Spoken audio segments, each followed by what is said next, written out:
آپ کو پتہ ہے کہ جو نظر لگتی ہے نا خاص طور پر، اور جس سے بہت سی بیماریاں آتی ہیں، اس پہ اب تحقیق بھی ہو رہی ہے پیراسائیکالوجی میں، کہ نظر سے جو ریز اٹھتی ہیں وہ انسان کے جسم میں، یعنی نیگیٹو ریز جو خاص طور پر آتی ہیں، حسد کی نظر ہوتی ہے جیسے، تو وہ آ کے ایک ریئیکشن کرتی، کیمیکل ریئیکشن ہوتا ہے اس کی وجہ سے بلڈ میں، جس سے کچھ بیماریاں پیدا ہوتی ہیں۔ حدیث میں آپ کو سنا دیتی ہوں۔ حضرت ام سلمہ سے روایت ہے کہ آپ صلی اللہ علیہ وسلم نے ایک لڑکی کے چہرے پر کالے پیلے رنگ کا نشان دیکھا تو آپ نے فرمایا اسے نظر بد لگ گئی ہے، اس پر دم کرو۔ حضرت جابر کہتے ہیں کہ آپ صلی اللہ علیہ وسلم نے آل حزم کو سانپ کے ڈسنے کی وجہ سے دم کرنے کی رخصت دی، اور آپ نے اسما بنت امیس سے پوچھا کیا وجہ ہے کہ میرے بھتیجے کمزور ہیں، کیا فقر و فاقہ کا شکار ہیں، یعنی کھانے پینے کے باوجود یہ کیوں کمزور ہیں، کیا ان کو کچھ کھانے کو نہیں ملتا؟ انہوں نے کہا نہیں، بلکہ انہیں نظر بد بہت جلد لگ جاتی ہے، تو آپ نے فرمایا ان پر دم کیا کرو۔ یعنی جس بیماری کی سمجھ میں نہ آئے کہ کھائے پیے بھی انسان جوان بھی ہو لیکن اس کو صحت ہو ہی نہ، کوئی ظاہری سبب معلوم ہی نہ ہو، تو ایسے شخص پر دم کرنا چاہیے۔ حضرت عائشہ صدیقہ کہتی ہیں کہ رسول اللہ صلی اللہ علیہ وسلم نظر بد کی وجہ سے دم کرنے کا حکم دیتے تھے۔ حضرت انس کہتے ہیں کہ آپ صلی اللہ علیہ وسلم نے نظر بد اور بچھو وغیرہ کے ڈسنے سے اور پھوڑوں سے دم کرنے کی اجازت دی، یعنی پھوڑے وغیرہ جو ہوتے ہیں نا اس پر بھی دم کی اجازت دی، تو جسمانی بیماری ہے نا۔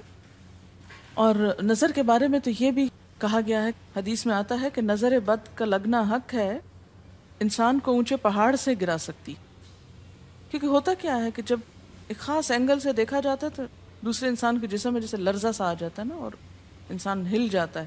اس کی دلیل قرآن میں بھی ہے، ایک سورت کے آخر میں آتا ہے وَإِن يَكَادُ الَّذِينَ كَفَرُوا لَيُزْلِقُونَكَ بِأَبْصَارِهِمْ لَمَّا سَمِعُوا الذِّكْرَ، کہ قریب ہے کہ کچھ کافر آپ کو اپنی نگاہوں سے کیا کر دیں، پھسلا دیں جب یہ قرآن سنتے ہیں، یعنی وہ سننے نہیں آتے تھے، صرف آپ کو گھورتے رہتے تھے۔ اور کس لیے گھورتے رہتے تھے؟ تاکہ آپ بول نہ سکیں، آپ لرز جائیں، ڈگمگا جائیں، اپنا کام چھوڑ دیں، بری نیت سے آتے تھے۔ وَيَقُولُونَ إِنَّهُ لَمَجْنُونَ، کہتے ہیں کہ یہ تو مجنون ہو گیا۔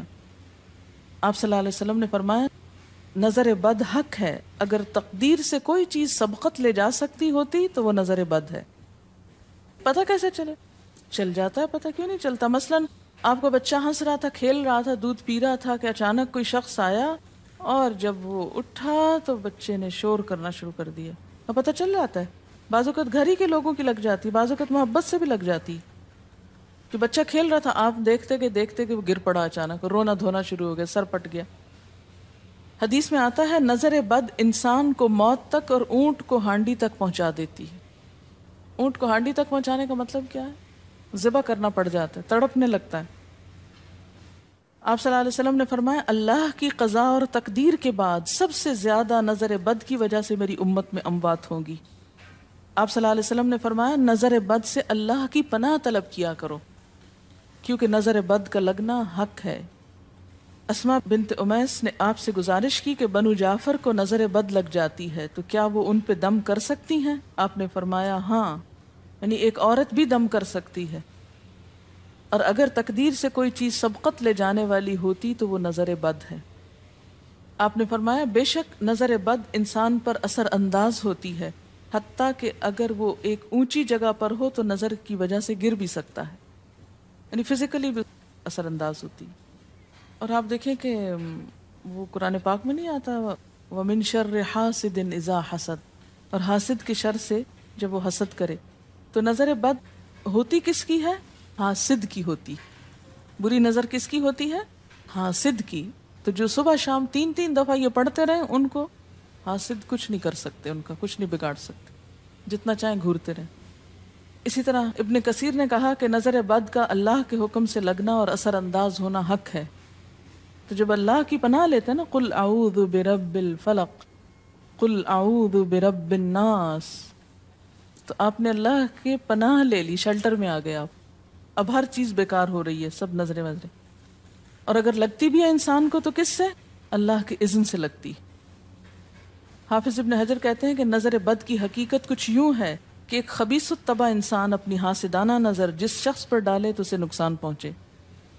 ابن قیم کہتے ہیں کچھ کم علم لوگوں نے نظر بد کی تاثیر کو باطل قرار دیا ہے، اور ان کا کہنا ہے کہ یہ محض توہم پرستی ہے اور اس کی کوئی حقیقت نہیں، لیکن حقیقت یہ ہے کہ یہ لوگ سب سے زیادہ جاہل اور ارواح کی صفات اور ان کی تاثیر سے ناواقف ہیں، اور ان کی عقلوں پہ پردہ پڑا ہوا ہے، جبکہ تمام امتوں کے عقلاء باوجود اختلاف مذاہب کے نظر بد سے انکار نہیں کرتے. یعنی صرف اسلام میں نہیں، دیگر مذاہب میں بھی یہ کانسیپٹ پایا جاتا ہے، اگرچہ نظر بد کے سبب اور اس کی جہت تاثیر کے سلسلے میں ان میں اختلاف ہے. پھر کہتے ہیں اس میں کوئی شک نہیں کہ اللہ تعالیٰ نے جسم اور روحوں میں مختلف طاقتیں اور طبیعتیں پیدا کی ہیں، اور ان میں کئی خواص اور اثر انداز ہونے والی کیفیات ودیت کی ہیں. آپ دیکھیں کہ لو چلتی ہے تو اثر نہیں ہوتا، اس کا بھی تو اثر ہوتا ہے نا، حالانکہ وہ نظر نہیں آ رہی ہوتی. اور کسی عقل مند کے لیے ممکن نہیں کہ وہ جسموں میں روحوں کی تاثیر سے انکار کرے، کیونکہ یہ چیز خود دیکھی اور محسوس کی جا سکتی ہے. اور آپ دیکھ سکتے ہیں کہ ایک شخص کا چہرہ اس وقت انتہائی سرخ ہو جاتا ہے جب اس کی طرف وہ انسان دیکھتا ہے جس کا وہ احترام کرتا ہے، اور اس سے شرماتا ہو، اور اس وقت پیلا پڑ جاتا ہے جب اس کی طرف ایک ایسا آدمی دیکھتا ہے جس سے وہ ڈرتا ہو. یعنی جس سے آپ ڈرتے ہیں وہ آپ کو دیکھے تو آپ کا رنگ پیلا ہو جاتا ہے. فرمایا یہ سب کچھ روحوں کی تاثیر کی وجہ سے ہوتا ہے، اور چونکہ اس کا تعلق نظر سے ہوتا ہے اور اس لیے نظر بد کی نسبت آنکھ کی نظر کی طرف کی جاتی ہے، حالانکہ آنکھ کی نظر کچھ نہیں کرتی، یہ تو روح کی تاثیر. یعنی نظر یہ نظر نہیں ہے صرف، بلکہ اندر سے روح یا احساسات ہیں جو ٹرانسفر ہوتے ہیں.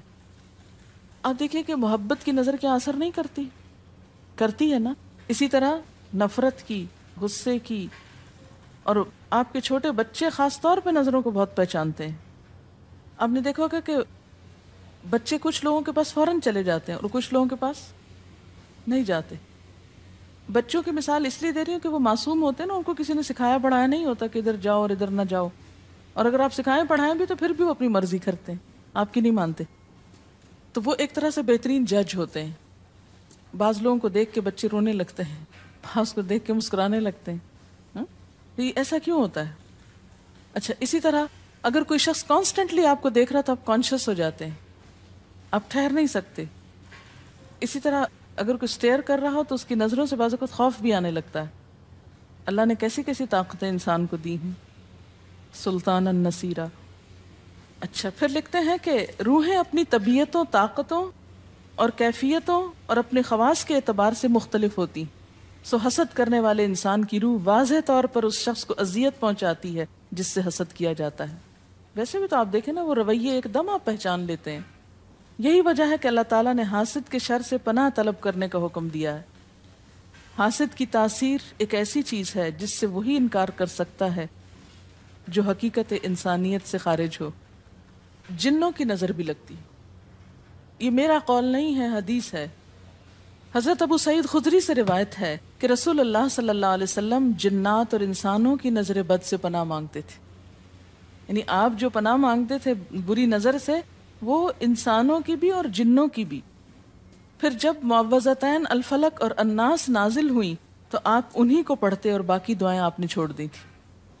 یعنی قل اعوذ برب الفلق، قل اعوذ برب الناس، پھر سب چیزوں کے شر سے بچنے کے لیے کافی. یاد رکھیے بعض اوقات اپنی نظر بھی لگتی ہے، خود کو بھی نظر لگتی ہے.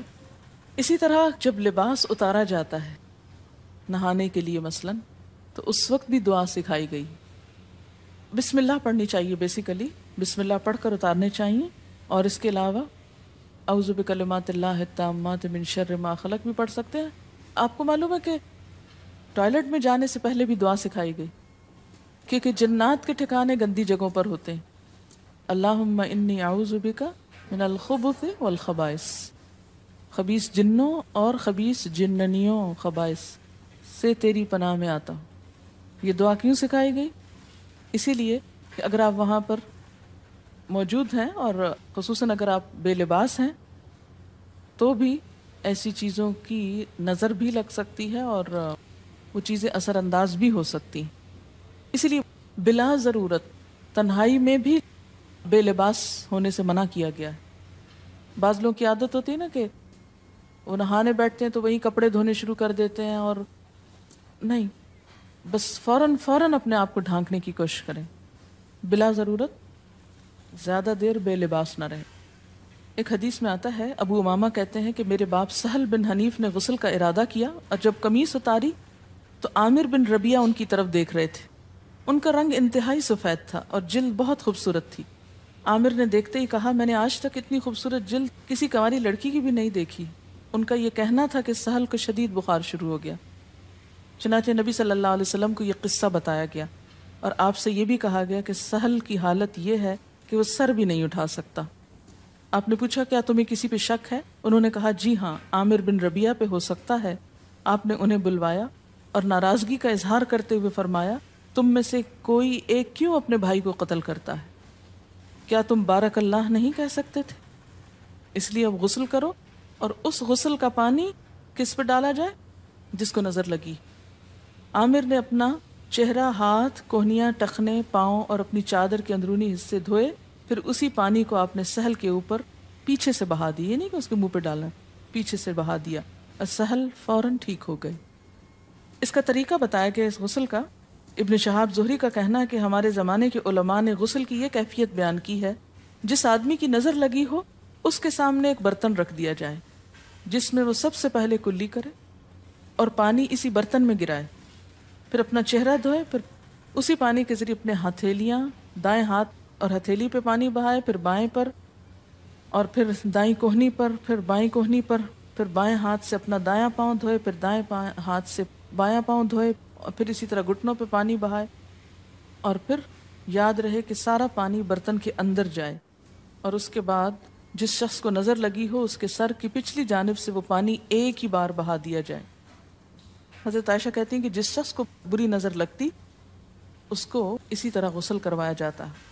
اب بعض اوقات یہ نہیں پتہ چلتا کس کی لگی، ایسی صورت میں پھر طریقہ کیا ہے علاج کا؟